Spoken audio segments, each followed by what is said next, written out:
2. Yay, part 2. Okay. So yeah, or for some of you maybe it's part 1. I don't know. But anyway, so murals, again, my 3-year-old, she always makes herself first priority, She's still learning about self-awareness. She's still learning about like boundaries and like, don't pick up your little baby sister because you're a baby kind of still too.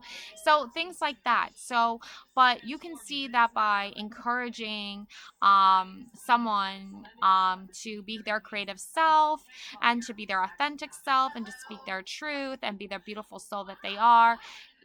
She this image of this young woman, she's obviously not 3 years old, but she still likes drawing on the walls.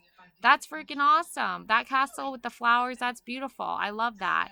So, not everyone is going to love your creativity. Not everyone is going to say be your own first priority. Other people are going to be codependent. Other people are going to be making everyone else a first priority and forgetting about their own well being. And they're going to lose that authenticness of being themselves, of loving themselves, of being creative, of taking care of themselves. And it's going to weigh down on you eventually because you're literally putting all this pressure on yourself to not take care of yourself, to not be yourself. So get away from that pressure of not listening to your own inner voice, not listening to your own intuition, not trusting your gut. Get away from all of that and start loving yourself. Start taking care of yourself. Start trusting your gut. Start your journey now if you haven't already, because going into 2024, I'm telling you right now, it's going to be a major big year of shifts and changes, and you're going to want to go into a new year ready to go, full speed ahead, within reason. Obviously, make sure you bring lots of water and take your breaks, right? But you're going to want to be, what I mean is, you mentally want to be taking care of yourself. You want to be making yourself a priority at all times. And, that just goes without saying when it comes to your health and your well being. Okay. And then also we have the Phoenix here. Okay. How's that for a happily ever after, right? She's the own hero of her own story. Okay. Once upon a time, there was a hero like me. She wrote her own story.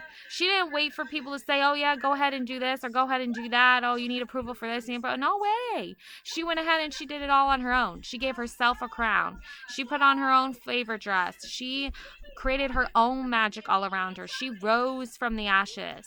Okay? Because remember, you started out this journey alone by yourself, being like the black sheep of the family, not no one really understanding who you were, breaking your heart every which way they could.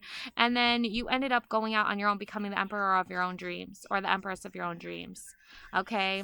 So it's a common theme with a lot of people who never really felt loved or wanted by their own like biological families, that they would eventually branch out on their own and find their own family, their own true purpose in life. It's a very common theme with people. It's a very common theme in movies and in books and television shows, where the person who doesn't feel quite loved or wanted, kind of that orphany archetype, ends up wandering out on their own, going on their own adventure, and end up finding their own happily ever after. They start the story with once upon a time. There was a princess, right? There was a prince, right? And then they end up living their own happily ever after, writing their own happily ever after. Just like in any fairy tale story, there's always going to be the monsters and the ghouls and the goblins and the trolls and whatever, right? Literal trolls in fairy tales. But you have to just step away from that and be like, no, I'm good, thanks. I don't need that energy. Block, unfollow. And I'm going to go out and rise again. I'm going to rise from the ashes, restored, renewed, inner strength, inner beauty, love and light always. I know there's some people out there who be hating on love and light. Please stop, okay? There's a reason love and light need to exist in this world, because there's too much darkness and there's too much negativity, and that's why people need to keep shining. So don't dim your light for anybody. Even the people who are like, oh, I'm so cool and I don't talk about love and light and I'm just like negative, negative, negative, and that makes me awesome. It actually does not make you awesome. It makes you very boring and very annoying. Okay? There's honesty, there's truth, but there's also encouragement and there's strength and there's advice on how to overcome negativity. And that's where you need to go. You need to follow the voices of reason, the voices that are telling you, like, these are people, by the way. Okay? The people with their good advice. I mean, other tarot readers, other light seekers, light workers, empaths, they all get it. So please, if that's where you're feeling you're drawn to and your path is drawn to, please go to that. Okay? Thank you. And we also have Spaceship. Don't be afraid to sing. Okay? So, these mermaids are out here in space, and there's the spaceship, and there's the planets and the stars, and they're singing their song, and they're loving life, and they're just feeling amazing and beautiful and wonderful people. So, mermaids, in fact, I was saying earlier, there are some really cool people who post like their mermaid stuff, and I love it. It's so cool. I wish I had all that available to me, maybe someday. But being a mermaid is the coolest thing. Even my 3-year-old, she loves dressing up and pretending she's a mermaid.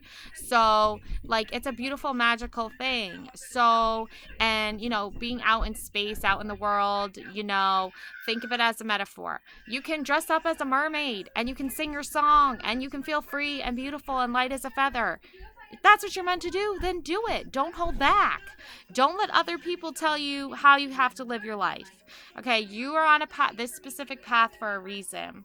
Okay, and I wishing you the best. Just some encouragement moving forward. I do see the princess card here. You can be your own knight. Check out my other Waking Up Tara video I just posted. It's all about you being the knight in shining armor. You can be a princess, but you can also be a knight. You can be your own knight in shining armor. So don't forget that. That comes first. You come first. Okay? Everything else, you need to make yourself a priority, remember? So you can be a princess. You can also be a knight. Okay? And also we have here Throne. Your potential is endless. Go out in the world, seize the world. Look, you got the mermaid here, you have the witch, and you have the princess. Okay, you have all three here. So your potential is endless. You can do what you want to do. You were born to do this. You were born to rule. You were born to be yourself. You were born to love yourself. You were born to be the true person that you were meant to be. Whether that's dressing up as a mermaid, dressing up as a witch, dressing up as a princess, or even doing all three. You can do that. Nobody's saying don't be who you're meant to be, because you obviously were meant to do these things. You were obviously meant to feel powerful on your own. You're obviously meant to be a knight in your own way. You're obviously meant to learn how to protect yourself and how to fight for yourself. So do that. You've done this before. You can do it again. 2024. And I'll leave you with this here, the Observer. Okay, sometimes you can step back and take and observe. You don't always have to be in it to win it, right? You can take a step back and observe, see what's going on, feel it out, suss it out. If it seems sus, then, maybe take a step back and be like, yeah, now's not my time, but my time surely will come. She knows that, you know that, and they already know that. They've already got the, 10,000 subscribers, 100,000 subscribers, followers, 100K, whatever. So take some of their advice. Keep creating. Keep putting out that positivity. Keep being the love and the light in your life. If you want to do different cool things, do different cool things. Try it out. See what works best for you. Okay? So hopefully I can do some more like crystal ball tarot card games soon. And other readings as well. But again, I'm a mom, I got kids, you know what I'm saying? So just be yourself, love yourself, and stay true to who you are and who you were always meant to be. A beautiful, bright, shining star. Love and light always. Bye.